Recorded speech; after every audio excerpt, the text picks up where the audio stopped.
Un acuerdo que hemos alcanzado entre el Gobierno de Francia, el Gobierno de Portugal y el Gobierno de España relativo a las interconexiones de la península ibérica con el mercado energético europeo. Pero, en primer lugar, el Consejo, que es un Consejo muy importante, como saben ustedes. Hace escasos días la Comisión Europea presentó un paquete legislativo con distintas medidas para dar respuesta a esta crisis energética y la crisis de precios provocada por la guerra de Putin en Ucrania. Muchas de esas medidas forman parte de un consenso europeo que se ha ido fraguando, se ha ido construyendo durante estos últimos meses y en los que España ha jugado un papel protagonista. Hemos jugado un papel protagonista en todo lo que tiene que ver con la intervención del precio del gas que importa Europa. Bueno, la Comisión ha planteado una alternativa que España ve con buenos ojos. Hemos defendido desde el primer momento, siguiendo con la experiencia de la compra conjunta a nivel europeo de vacunas en la pandemia y ahora con la guerra, una compra conjunta de gas, creando una plataforma común desde el Gobierno y también desde las empresas. Es una propuesta que ha planteado, en este caso, la Comisión Europea para el almacenamiento durante los meses duros del invierno. España ve también con buenos ojos esta propuesta de solidaridad. En tercer lugar, todo lo que tiene que ver con la reforma del mercado eléctrico. La Comisión Europea continúa comprometiéndose a que antes de final de año va a plantear al Consejo Europeo los distintos escenarios, las distintas propuestas, ideas que tiene al respecto. En definitiva, creo que se está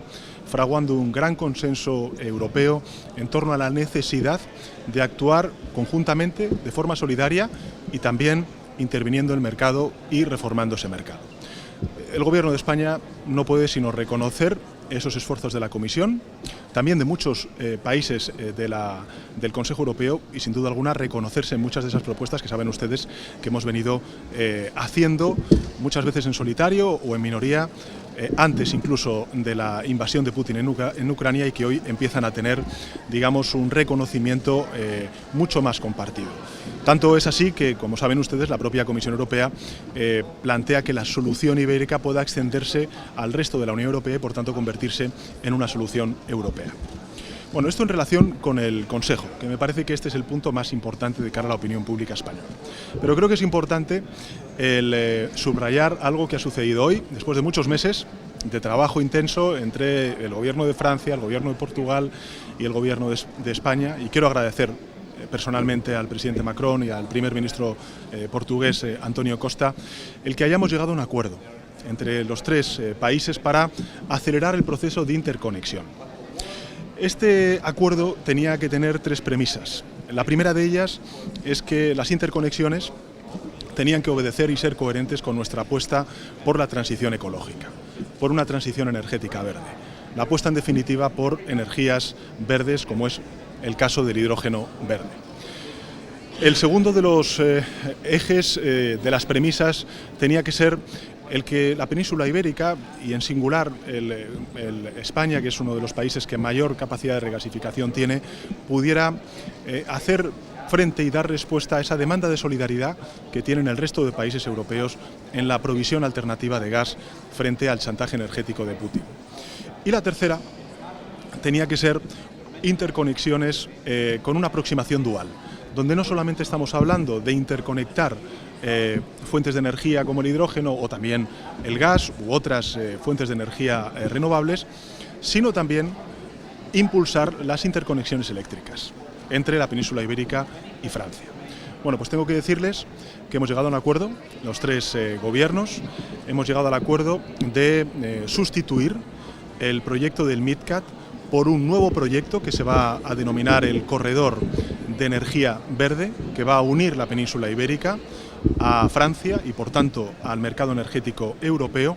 planteando la alternativa de Barcelona-Marsella y, por tanto, crear un pipeline, una tubería para el hidrógeno verde, pero también durante la transición para el gas que necesite el mercado energético europeo entre Barcelona y Marsella. Hemos quedado mandatados en volver a reunirnos los tres gobiernos a nivel de líderes, el presidente de la República Francesa, el primer ministro Costa y yo mismo, el próximo 8 y 9 de diciembre en Alicante, donde se va a celebrar, como saben ustedes, la cumbre del Euromed, de los 9 países de la Unión Europea que pertenecen a la Unión, al Mediterráneo, y por tanto allí vamos a continuar trabajando conjuntamente los tres gobiernos para dar respuesta a tres aspectos fundamentales a ojos del Gobierno de España. En primer lugar, los plazos. para la inversión, en segundo lugar, el reparto de costes y, en tercer lugar, lógicamente, el volumen de recursos económicos que vamos a tener que implicar para hacer realidad una demanda que venimos desde el Gobierno de España planteando desde hace ya muchos meses, yo diría que años, en este caso, el Gobierno francés. Quiero agradecer, sin duda alguna, el planteamiento y la apertura del Gobierno francés y del Presidente de la República Francesa, de Emmanuel Macron, también la solidaridad y el apoyo y el trabajo conjunto que hemos hecho con el Primer Ministro Costa, pero creo que esta es una muy buena noticia para, sin duda alguna, España, también para Portugal, para Francia, pero fundamentalmente para Europa, porque hacemos un ejercicio de solidaridad, de compromiso solidario con el resto de Europa, y esa solidaridad es coherente, consecuente con nuestra apuesta por la transición energética verde, por la transición ecológica. Y un tercer anuncio que me parece también importante, y es que en el desayuno de trabajo que hemos mantenido conjuntamente el Gobierno de España y el Gobierno de Portugal, hemos valorado muy positivamente todo el resultado de la solución ibérica y hemos quedado también empezar a trabajar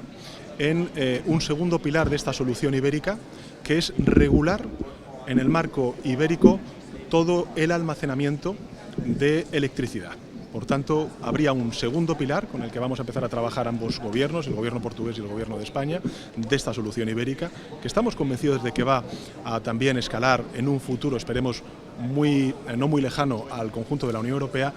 de contar con una reserva, de construir una regulación de almacenamiento de electricidad en la península ibérica. Con esto, evidentemente, vamos a ser mucho más fuertes, mucho más autónomos, mucho más resilientes y, evidentemente, también mucho más competitivos, que es lo que necesitan y merecen nuestros hogares y nuestra industria. Por tanto, creo que son muy buenos anuncios, que son muy buenas noticias. La primera de ellas es que vamos a crear un corredor de energía verde entre la península ibérica y el conjunto de la Unión Europea a través de Francia, conectando Barcelona con Marsella. Vamos a dar más concreción a este proyecto el 8 y 9 de diciembre, antes de la cumbre de Euromed en Alicante. En segundo lugar, que vamos a crear un segundo pilar de la solución ibérica con esta nueva regulación ibérica para poder almacenar electricidad. Y, en tercer lugar, pues evidentemente reconocernos en muchas de las propuestas que hoy son norma común, son el sentir mayoritario en torno al Consejo Europeo y que han sido propuestas por la Comisión Europea. Finalmente, decir que, bueno, he visto que el primer ministro Rutte, que es un buen amigo, dice que queda una noche larga. Yo, desde luego, encantado de desayunar con el señor Rutte, y con eso llegamos a un acuerdo en beneficio del conjunto de la Unión Europea. Bueno, pues que escuche a la presidenta de la Comisión Europea, que ha validado la solución ibérica como una potencial solución europea, y que escuche a algunos de sus correligionarios que están en distintos gobiernos europeos de corte conservador y que están pidiendo la solución ibérica para sus países. Bueno, ya hablaremos mañana en la rueda de prensa de todo lo que ustedes consideren. Yo creo que es muy importante lo que hoy hemos logrado. Después de muchísimos meses hemos logrado desbloquear el corredor de la energía verde entre la península ibérica y el conjunto de la Unión Europea. Y lo hemos logrado con un compromiso europeísta y solidario, y también de transición ecológica entre los tres gobiernos, el Gobierno de Francia, el Gobierno de Portugal y el Gobierno de España. Yo quiero agradecer sin duda a ambos gobiernos, a mis homólogos, desde luego al primer ministro Costa y sin duda alguna también al presidente Macron por su voluntad política. Bueno, vamos a ver, yo creo que las dos están interrelacionadas. En primer lugar, porque de lo que estamos hablando es de cómo defendemos una de las principales conquistas de la Unión Europea, que es el mercado único. Tenemos que preservar lo que se llama las condiciones comunes de juego, de competición, y en ese sentido creo que cualquier solución europea, como dimos también durante la pandemia con los fondos Next, es urgente. Y en ese sentido espero que podamos llegar a un acuerdo en el día de hoy. Por eso decía, en respuesta al primer ministro Rutte, que queda una noche larga, efectivamente, encantados de desayunar con el primer ministro Rutte y con otros primeros ministros si llegamos a un acuerdo que creo que sería importante para el conjunto de la economía europea. Estamos sufriendo mucho las familias, las industrias, las empresas, y desde España creo que tenemos la legitimidad de decir: llegamos tarde, pero nunca es tarde si la dicha es buena. Y creo que la dicha es proteger a nuestra economía frente, bueno, pues a un chantaje que nada tiene que ver con los fundamentos de la economía, sino que tiene que ver con un propósito bélico, y es por parte de Putin de debilitar el proyecto europeo que nosotros representamos.